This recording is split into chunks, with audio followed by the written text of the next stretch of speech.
Well, good morning. Today I'm going to start a new series on the life of Joseph. There is so much that we can learn from Joseph, just from the first few verses. When we look at verses, we see a family that has a lot of complications. There's a lot of animosity amongst the brothers. There's jealousy.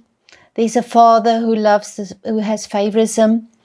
We see all the things in parenthood that we shouldn't do. We see about relationships, about amongst family, but at the end, how God's plan will still succeed. But before we're going to look at the end, just look at the beginning, because I think there's something for all of us. You know, if the Bible don't enrich us for and have any importance to us in the life we live now, then there's nothing. So whatever we read, there should always be a lesson for us to be learned in our lives for today. So we want you to turn your Bibles to Genesis 37 verse 2. And these are the generations of Jacob. Joseph, being 17 years old, was pasturing the flock with his brothers. He was a boy with a son of Bilhah and Zilpah, his father's wives, and Joseph brought a bad report of them to their father. Verse 3. Now Israel loved Joseph more than any other of his sons, because he was the son of his old age, and he made him a robe of many colors.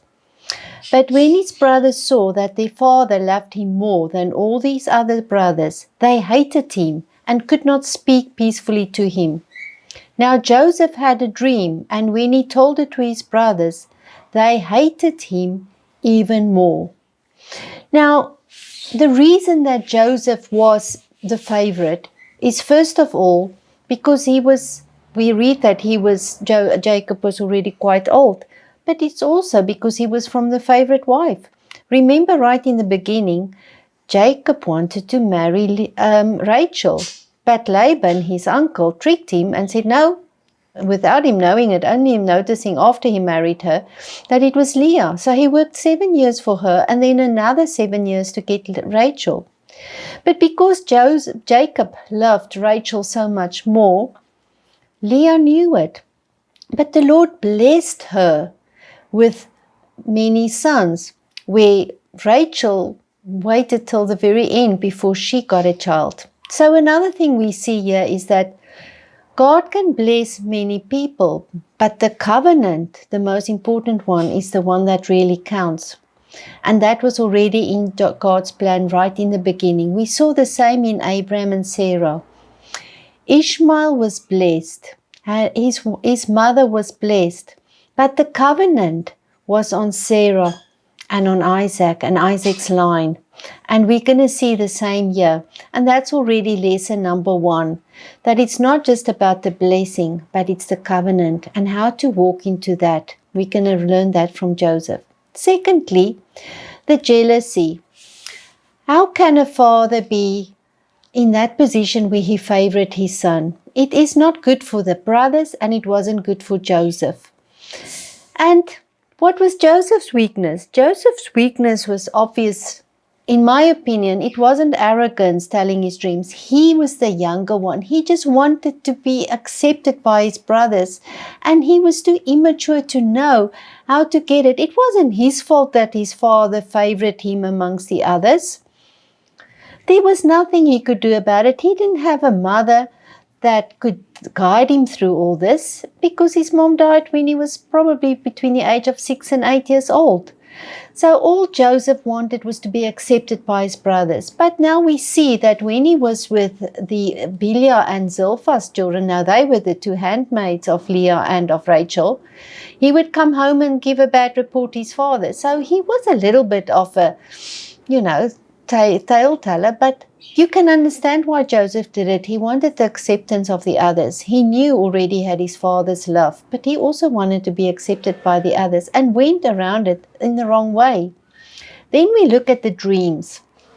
This is so amazing that even at this young age of 17, the Lord puts in his heart what is in his future, even though he didn't quite understand that yet.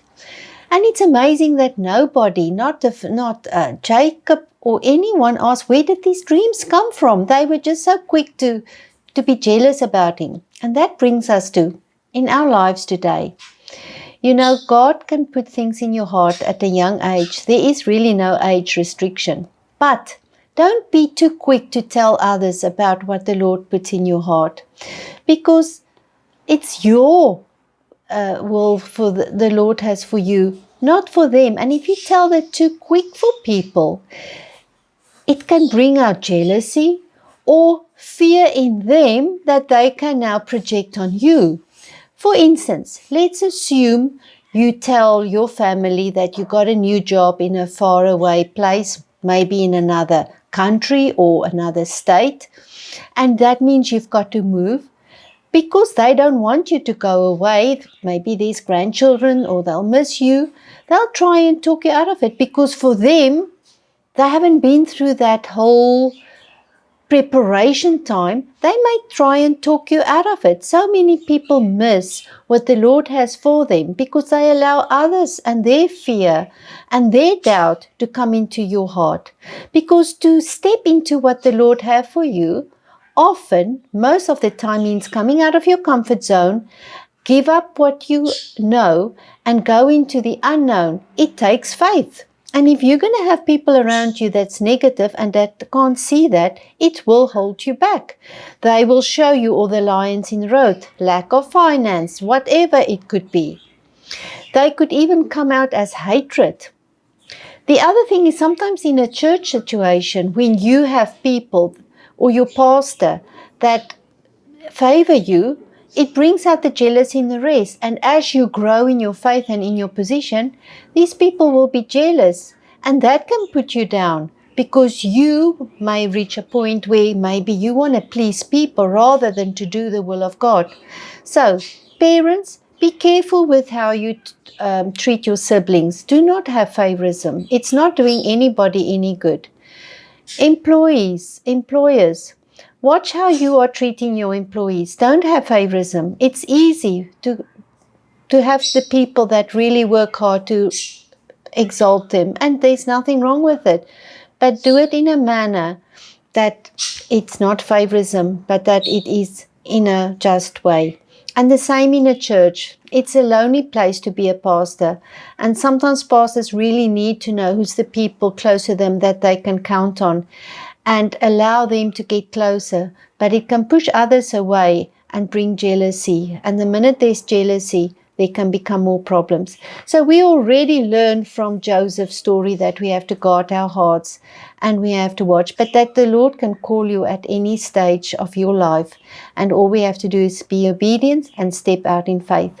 Well, I'm running out of time, so I hope that next time you follow me, we can watch the second part of Joseph's story. Have a wonderful day. God bless you. I love you. God love you. Till next time. Amen.